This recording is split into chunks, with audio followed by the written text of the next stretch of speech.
Good afternoon, ladies and gentlemen. It's your girl, Lily Mae, and you already know we are back with another spectacular episode of It's Consulting Time with more All Things Authentic, because I am fortunate to be sitting here with thee, Miss Omarosa. And how are you? I am well. I'm loving your nails. Talk about a fashion statement. I have to be different. I just have to be different. But thank you so much for being here this afternoon. And we want to know a little bit about what we can expect to see from Miss Omarosa as MC on Friday. Well, I have to tell you, first of all, the launch of Self-Made, this brand, is just such an exciting endeavor. The idea that you can see in motion what Black excellence is, the celebration of it, and to be able to do it in his way. So Dee Brown is, this is the first time I've ever heard of a line that you have to get exclusively on this yacht, right? So you get to have this experience of a 100-foot yacht. And I've had a chance to be on this yacht, by the way. It is pretty amazing. Absolutely. But you also get to experience a little slice of the Dee Brown lifestyle as well. Okay. So once you walk on board, you're treated to the finest of all of the food, beverages, but also the environment is just incredible. And then they start to, of course, take your measurements, get a sense of your style. You get to choose from all of these brilliant fabrics. And I only know this because my husband on Friday will be wearing a Self-Made. Okay.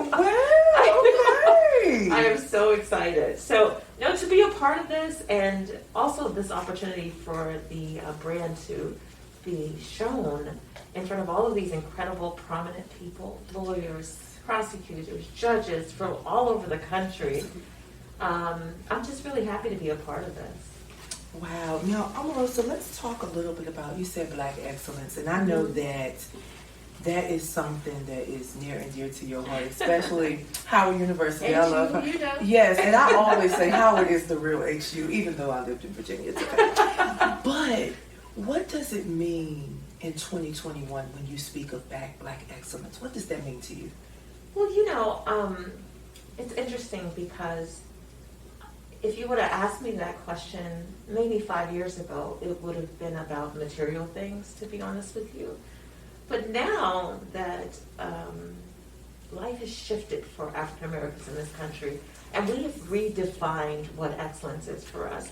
So the ability to live life on our own terms, in my opinion, I think that is truly the biggest statement of Black excellence. It's not really about how many degrees you have or about how big your home is and all that. It's really about how you can impact people and change your community and help to provide aid. I was looking at, I was scrolling through Dee Brown's Facebook, and he's, 1 minute he's got a check and he's donating to a shelter. I think it's a food bank, and they didn't have enough food for students, for instance. And then the next day he's giving out baskets and food at his home, in his hometown. And then he gets to travel, then he'll travel to Miami or he'll travel to New York to unveil his billboard. To me, that's living life on your own terms. Absolutely. Right? And so as I look at that, I think all of us have this aspiration to be able to do things when we want to do it, how we want to do it, in our own way. And so for me, I think that's the biggest statement of what it means to celebrate Black excellence, but also to live a life that's free without even thinking about limitations, because there is no limitations over here, especially when you're self-made. That's it. So how did you come to know the Self-Made brand? Well, through HBCUs, I had an opportunity to meet Dee through the MBA. I don't know if you know, I'm in law school at my 4th historically Black college at Southern University, and so I was working with the National Bar with Judge Carlos Moore, and he introduced me to Dee. And at the time, Dee was doing the Orange Blossom Classic, and they invited us down for the weekend, and I got to host his gala. And during that classic, he was raising money for historically Black colleges and universities. And see, that's the cycle, the circle of giving back that our community really has, that I think is unique. So because of meeting him, because of his commitment to HBCUs, I was able to be a part of this experience. So, You know, it's interesting when I think about your academic background, I think about journalism, I think about communications, and now law school. Is so interesting how it all comes full circle. We share in that I decided to go back after a 10-year break because I saw things that were needed in the community and felt like this is the best way to give back. Are you finding that, ethically speaking, things are different and that you have to really sometimes separate yourself from the world and really get in there? I don't know.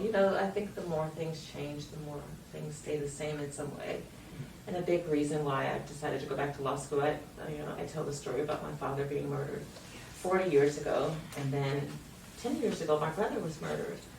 And I thought, I can sit back and kind of, hope things are different, or I can educate myself, equip myself, and try to be a part of the solution and to be a change agent. George Floyd situation opened up those wounds for many of us who are grieving the loss of someone we love or watching someone die a painful death. And so that's what I mean by, the more things change, the more they stay the same. But if we decide to be a part of the change and to utilize our lives as a way to be a beacon of hope, and I think Dee talked about this as well, and give back, I think we can see effective change. But we need all hands on deck. It is an urgent time for us to help impact what's happening, particularly for generations to come. Absolutely. Guys, one of the things we definitely want to emphasize is the fact that it's not just about the here and now. Omarosa just said to you, we have to focus on the generations that are to come. Those are the individuals that are going to reap the benefits, whether they're positive or negative, of what we're working on right now. Now, my interesting question for you, are there any passion projects that you want to focus on when you finish up with law school?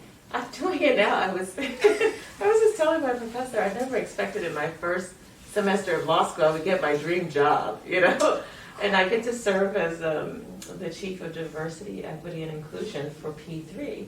And so my first semester of law school, and then I get to work for a company that's led by a visionary that is, really forging ahead a path with public-private partnerships. And so it's a perfect marriage. I'm a real estate agent in Florida. I've worked in government for many, many years. Of course, I worked in the diversity space as a chief diversity officer for the administration.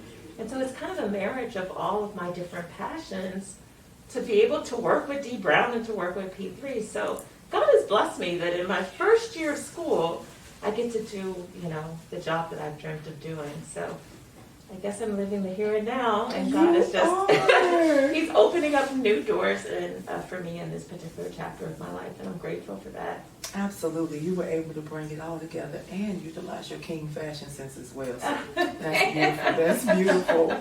So, Omarosa, please let us know where we can follow you and your projects and things, because I know there's something big coming, and we definitely want to make sure that we stay connected. Well, thank you. I was blessed enough to have a father who gave me a very unique name. So if you're looking for me on social, I am Omarosa on Twitter, Omarosa on LinkedIn, Omarosa on Snap, Instagram, on TikTok. If you just type in Omarosa, then you will find me on social. Absolutely. Guys, this has been spectacular. We've had an opportunity to talk about service. We've had an opportunity to talk about mission work. But I think the greatest thing that we've talked about today is the culture and the importance of preparation, preparing now for the later. It's your girl, Lily Mae, and it's been a wonderful day.